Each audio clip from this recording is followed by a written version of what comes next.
Hello students,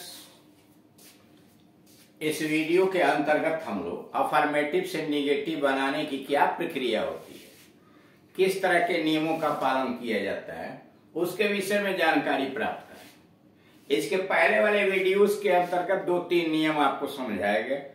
पहला नियम यह था कि अगर कोई ऐसा वाक्य आए हुए हैं जिसमें बी से बनने वाली क्रियाएं इज, आर, एम, वाज, वर और हैव से बनने वाली क्रियाएं हैव, हैज, हैड अकेले मुख्य क्रिया के रूप में वाक्य में आए हैं, तो ऐसे वाक्यों का निगेटिव बनाने के लिए आप उसके बाद में नॉट लगा दीजिए। जैसे he is a student, he is not a student. They are players, they are not a players. He has a cow, he has not a cow या ही हैज नो काउ। यह तरीका rule number 1 है। दूसरा यह सिखलाया गया कि अगर ऐसे वाक्य आए हुए हैं जिन वाक्यों के अंतर्गत सहायक क्रिया आई हुई है और तब मुख्य क्रिया आया हुआ है, ऐसे वाक्यों को अगर निगेटिव बनानी हो तो उनके लिए तरीका यह अपनाया जाता है कि आप बाईं तरफ से एक सहायक क्रिया छोड़कर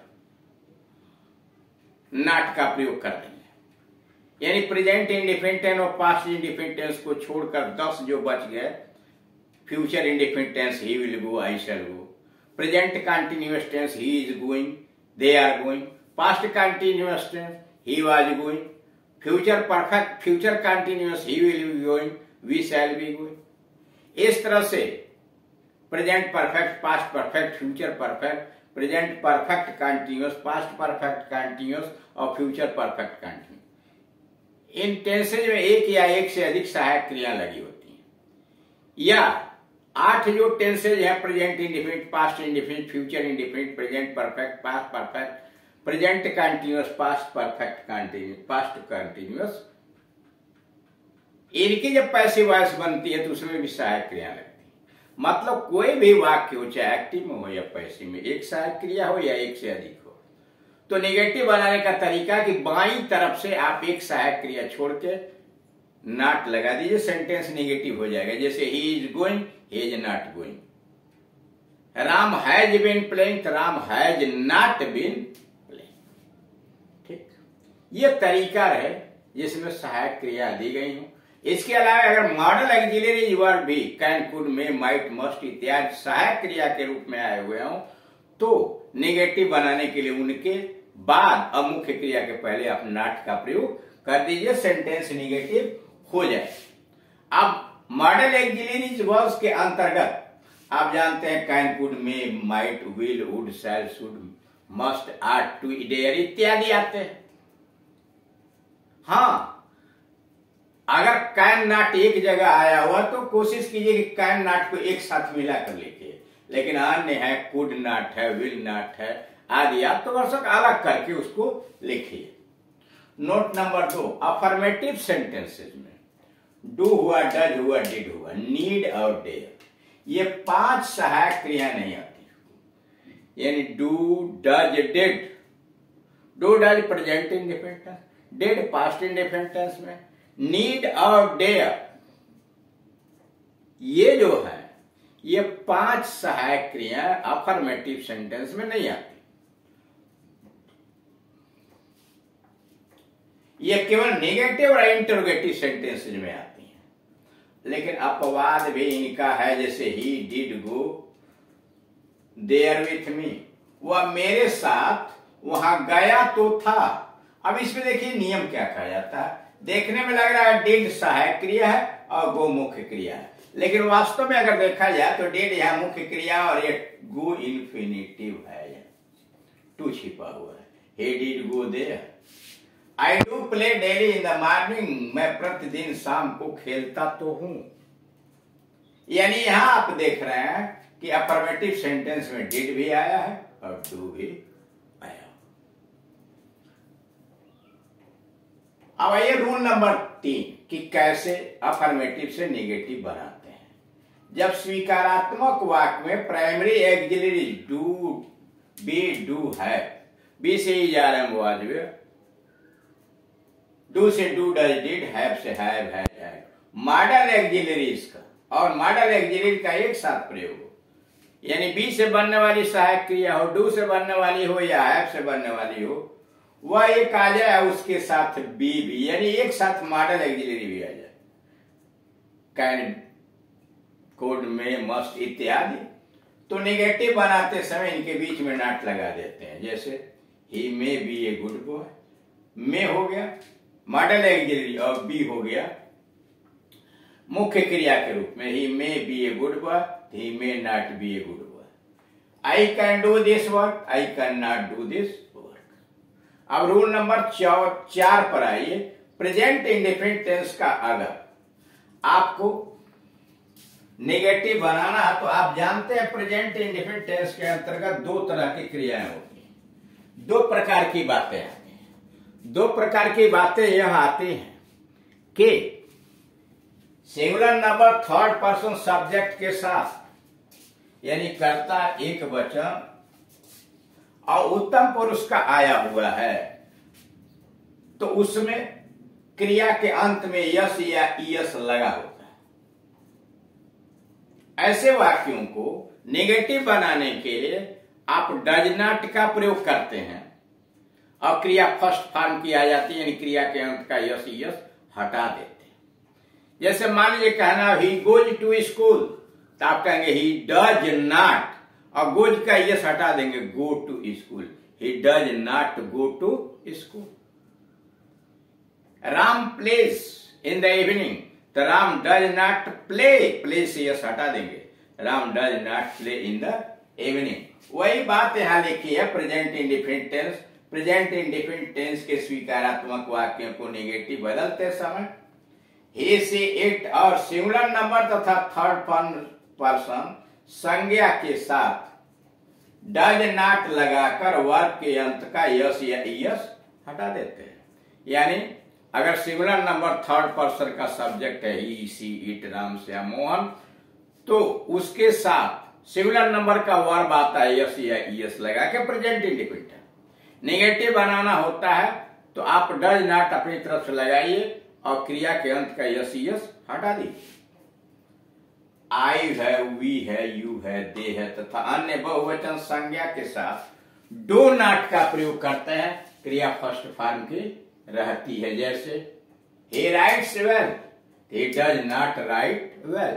देखिए यह राइट्स में यस लगा हुआ है और जब डज नॉट आपने लगाया तो यस हटा दिया, he does not write well। Hari works hard, Hari singular number में तो वर्क में यस जुड़ा हुआ है, Hari works hard, Hari does not work hard, work से यस हटा दिया गया। I sleep in the room, मैं कमरे में सोता हूं, I do not sleep in the room, I do not sleep in the room। The boys play hockey, the boys do not play hockey, the boys do not play hockey। Note, present indefinite tense के स्वीकारात्मक वाक्यों में आई, we, you, दे और अन्य बहुवचन subject के साथ संज्ञाओं के साथ वर्ब की फर्स्ट फॉर्म मूल रूप का प्रयोग होता है तथा ही से इट तथा एक वचन संज्ञाओं के साथ वर्ब की फर्स्ट फॉर्म के अंत में यस या ईएस लगाया जाता है। मतलब क्या किया जा रहा है कि प्रेजेंट इंडेफिनिट टेंस का अगर सेंटेंस अफर्मेटिव लिखना होता है तो अफर्मेटिव सेंटेंसेस के अंतर्गत क्रिया कर्ता अगर आई है, वी है, यू है, दे है या अन्य बहुवचन की संज्ञा है तो उनके साथ क्रिया फर्स्ट फॉर्म की आती है। जैसे I go, they go, we go, boys go, girls go, एक से अधिक। लेकिन अगर कर्ता सिंगुलर नंबर थर्ड पर्सन का ही, सी, इट, राम, श्याम, मोहन, तो उसके साथ मुख्य क्रिया में यस या ईएस लगाते हैं। जैसे राम खेलता है, राम प्लेस, मोहन दौड़ता है, मोहन रन्स, वह सोता है, ही स्लीप्स। अब ये rule number 5, past indefinite tense. यानी पास्ट इंडेफिनिट टेंस में आप जानते हैं सभी सब्जेक्ट के साथ, चाहे वह सिंगुलर में हो या प्लूरल में हो, क्रिया सेकंड फॉर्म की लगी होती है। यानी पास्ट इंडेफिनिट टेंस में वर्ब सेकंड फॉर्म की रहती है, चाहे सिंगुलर सब्जेक्ट हो या प्लूरल सब्जेक्ट हो, और उसका नेगेटिव बनाने के लिए क्रिया को फर्स्ट फॉर्म में बदल देते हैं और उसके पहले डिड नॉट का प्रयोग कर देते हैं। यानी पास्ट इंडिफिनिट टेंस का कोई भी वाक्य हो, अफर्मेटिव से निगेटिव बनाने के लिए क्रिया के पहले आप डिड नॉट लगाइए और मुख्य क्रिया को फर्स्ट फॉर्म में बदल दीजिए। जैसे अफर्मेटिव सेंटेंस यहां दिया, I wrote a letter, wrote second form में, तो आई डिड नॉट राइट, देख रहे हैं डिड नॉट लगा और रोट का फर्स्ट फॉर्म राइट। यानी जब आप डिड नॉट लगा देंगे निगेटिव बनाने के लिए तो क्रिया फर्स्ट फॉर्म में चेंज कर देंगे, डिड नॉट राइट लिख देंगे, रोट का राइट लिख दिया। दूसरा, ही प्लेड ए मैच, उसने एक मैच खेला, तो ही डिड नॉट लगाया और प्लेड का first form play, he did not play a match. तीसरा, they worked well, past indefinite tense में वर्क है, दे वर्कड वेल, उन्होंने अच्छा काम किया, तो they did not work well, they did not work well. Note, past indefinite tense के स्वीकारात्मक वाक्यों में प्रत्येक सब्जेक्ट के साथ वर्ब की सेकेंड फॉर्म का प्रयोग होता है। यानी पास्ट इंडिफिनिट टेंस का अफर्मेटिव सेंटेंस होता है तो सभी सब्जेक्ट, चाहे वो सिंगुलर नंबर हो, प्लूरल नंबर हो, फर्स्ट पर्सन हो, सेकेंड पर्सन हो, थर्ड पर्सन हो, सभी के साथ क्रिया सेकेंड फॉर्म की आती है।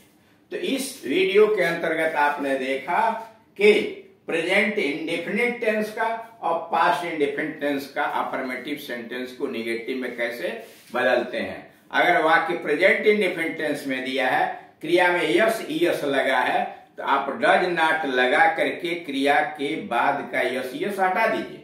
जैसे he goes to school, he does not go to school. लेकिन अगर क्रिया बहुवचन की आई है, कर्ता बहुवचन का है, तो आप डू नॉट लगाइए और क्रिया फर्स्ट फॉर्म की रह जाएगी। जैसे दे गो टू स्कूल, तो they do not go to school. और अगला आपको बताएगा, अगर वाक्य पास्ट इंडिफिनिट टेंस के अंतर्गत दिया गया हो तो पास्ट इंडिफिनिट टेंस में आप सहायक क्रिया अपनी तरफ से डिड नॉट लगाइए, लेकिन क्रिया को फर्स्ट फॉर्म में बदल दीजिए। जैसे दे वेंट टू स्कूल, तो they did not go to school, they went to school, तो they did not go to school. ये इस चैप्टर के अंतर्गत आपने प्रेजेंट इंडिफिनिट और पास्ट इंडिफिनिट टेंस के अफर्मेटिव को नेगेटिव में बदलना सीखा। अब उसमें थोड़ी सी बातें आपके लिए इसलिए रह गई कि जो आपने प्रेजेंट इंडिफिनिट टेंस में हैज हैव का भी तो प्रयोग हो सकता है। जैसे ही हैज ए काऊ, तो उसको टेंस के अनुसार भी नेगेटिव बनाया जा सकता है, जो आगे आने वाले वीडियोस के अंतर्गत विस्तृत रूप से समझाए जाएंगे आपको कि उनका प्रयोग। जैसे हैड है तो अभी तो पास्ट टेंस हो सकता है, जैसे ही हैड ए हाउस, तो हम लोग बताते हैं ही हैड नो हाउस या he had not a house, लेकिन उसका ऐसा भी तो हो सकता है ही did not have a house, जो आगे की वीडियोस के अंतर्गत विस्तृत रूप से आपको समझा दिए जाएंगे अलग से, इसलिए कि इसमें जब आएगा तो वह कंफ्यूजन पैदा करेगा। Thank you.